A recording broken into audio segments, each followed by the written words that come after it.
execute the office of execute the office of Commissioner of the Baltimore City Police Department. Commissioner of the Baltimore City Police Department. And with that oath of office, Richard Worley became Baltimore City's police commissioner. His swearing in comes as recent violent crimes have the department facing new scrutiny. Hi everyone, I'm Jason Newton. Welcome to 11 TV Hill. And the shooting on Morgan State University's campus, the murder of a rising tech CEO, and an arson in West Baltimore have all made headlines in the past few weeks. Earlier this week, I sat down with Mayor Brandon Scott for a wide-ranging conversation. The mayor didn't hold back when sharing his thoughts on what needs to change.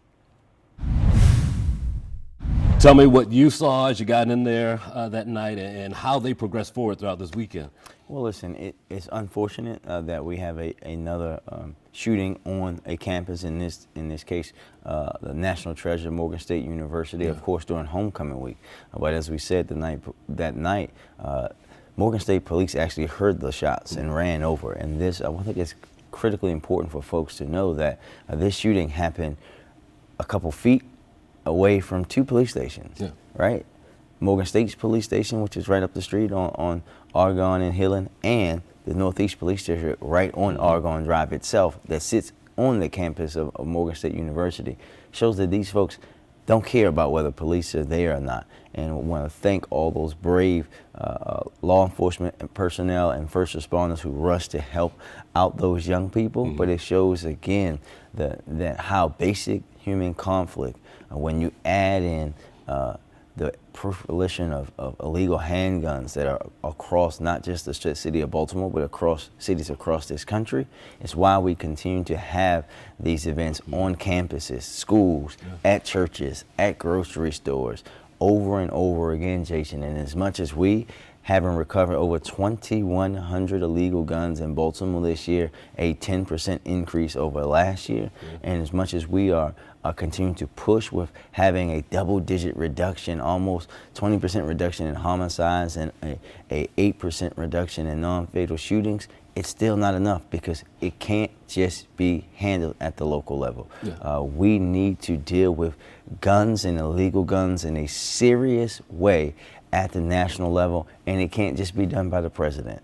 This president has done more than any president in the history of this country to regulate firearms in a proper way. We need action from Congress, and real action. We've talked about this before, and it's never really something big, at least from our conversation, that causes some of these things. You're just down the Federal Hill, young guy shot and killed, brand new deputy. Same thing at Morgan State, luckily no one killed, but guns come out possibly because of something small, escalates. A change in mentality seems like what we need right now, at least here in Baltimore. Well, it's a lot of things, right? We have to deal with the fact about mental health and conflict resolution, right?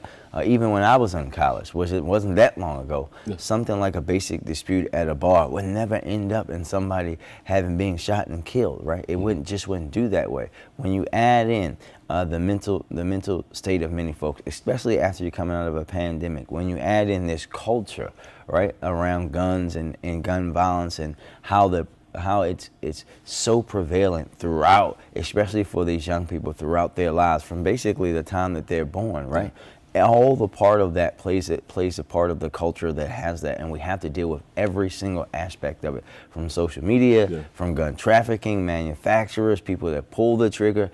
Every single part of that system has to be looked at, and not one is more important than the other. Another big one this week, cryptosporidium, and people are curious about the communication when things come out to them, also about the communication from the EPA to the city. Is this something that they've always tracked and something they always alerted you to? No, and we take this very seriously. So we found out that this was in our uncovered reservoir at Drew Park Lake as a result of our routine testing that after the order that we have, everyone knows we have a consent decree order with EPA. We've had that for for over a decade now, right?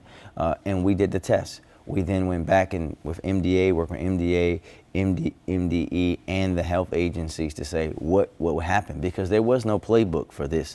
This is something that recently they asked us to start testing for because the reservoirs are still uncovered, which Ashburton will we're covered by November, and then soon thereafter, in early of 24, we'll be able to finish the covering of Drew Park Lake Reservoir. And it's really about us communicating the information out. It's such a small fraction. Yeah. We had a follow-up test that said there is none in there now, so that's a good thing. But as we said last year with the previous water thing, we're going to be open and transparent about those test results and making sure that we're putting that information out there so that people know. Sure. But this is something new, Jason. Yeah. We didn't test for it before because it wasn't required by the authorities, and we're going to do it because it's the right thing to do, and we're going to communicate out. But as we've been saying, this is such a small amount of this stuff that we just want folks to be aware.